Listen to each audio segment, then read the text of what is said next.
Alright, what's up everybody? So I just got done playing Hellblade II on the Xbox Series X, and I want to make a quick video and talk about what I thought about it, some of my opinions. Before I wanted to jump into that, I scrolled some Twitter and I watched a couple of YouTube reviews.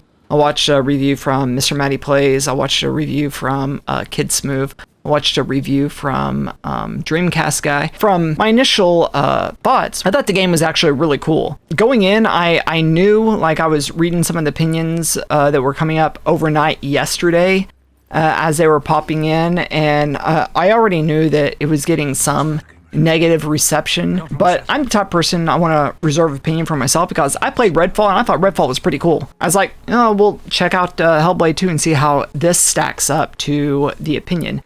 And much like Redfall, I think that a lot of people are really blowing this out of proportion. I think it comes down to expectations. So much like what the video title, expectations are the thief of joy. And so everybody who had these wild expectations that, you know, this is going to be this and this is going to be that, I mean, you guys just set yourselves up. Instead of having these wild assumptions on what the game should be, you just need to meet the game on what the game is.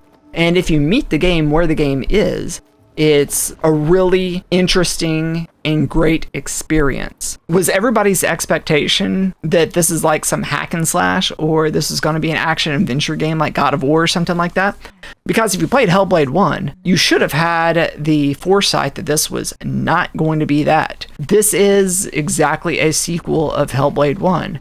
It's a lot of walking and exploration, some puzzles, and some combat encounters. They did add a lot more combat in this one than in the previous one. It's been a couple years since I played Hellblade 1, but from my recollection, it seemed like the enemy encounters were just like boss battles, essentially. Like, you would see an enemy and you would just fight him and then that'd be it. But with this one, it was almost like, I mean, for lack of better words, it just reminded me of somewhat of Doom. How you would be locked into a combat encounter and it's just waves of enemies. So, you know, an enemy comes in, you kill him, another enemy comes in, you kill him, another enemy comes in, kill him, another enemy comes in, you kill him.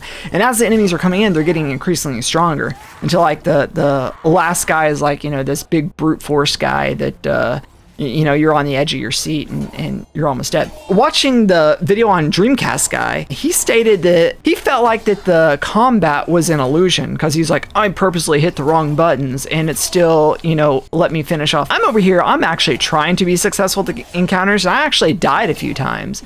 So, I mean, the combat's not broken. I don't know where he's coming from.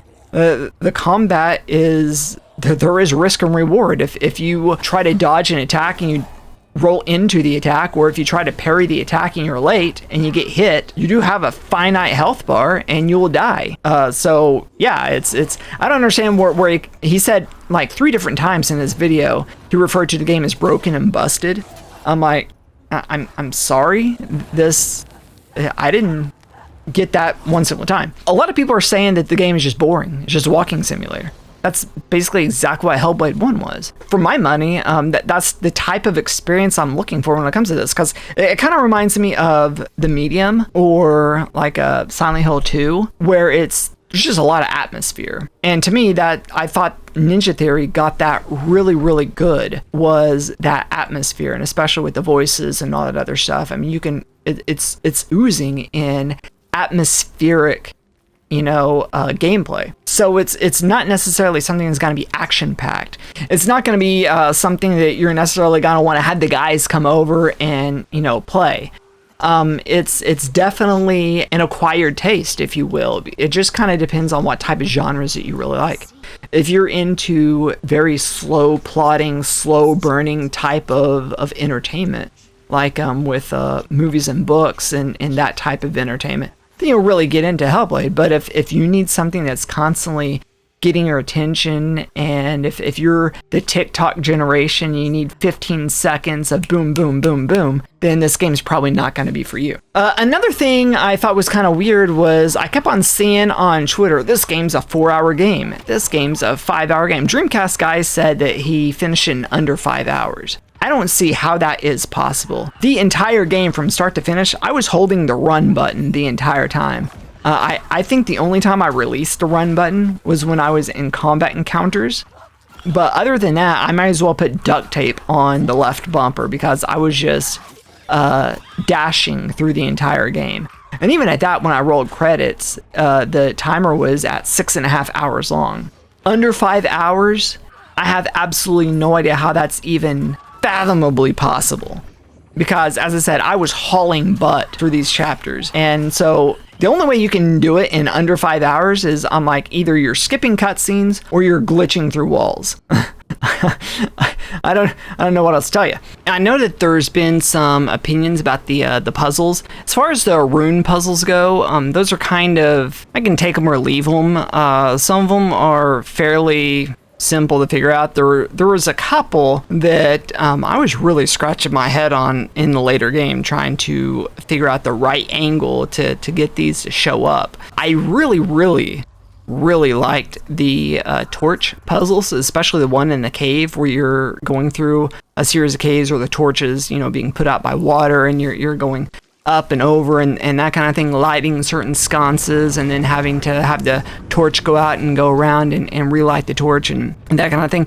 I thought those puzzles were really cool. The ones with the orbs where you're focusing, I also thought those puzzles were pretty cool too. There's a variety of puzzles. There's those 3 main puzzle types: the torch puzzle, the focus orb puzzle, and the rune puzzle. So they've definitely expanded the puzzle variety in this game versus in the first one.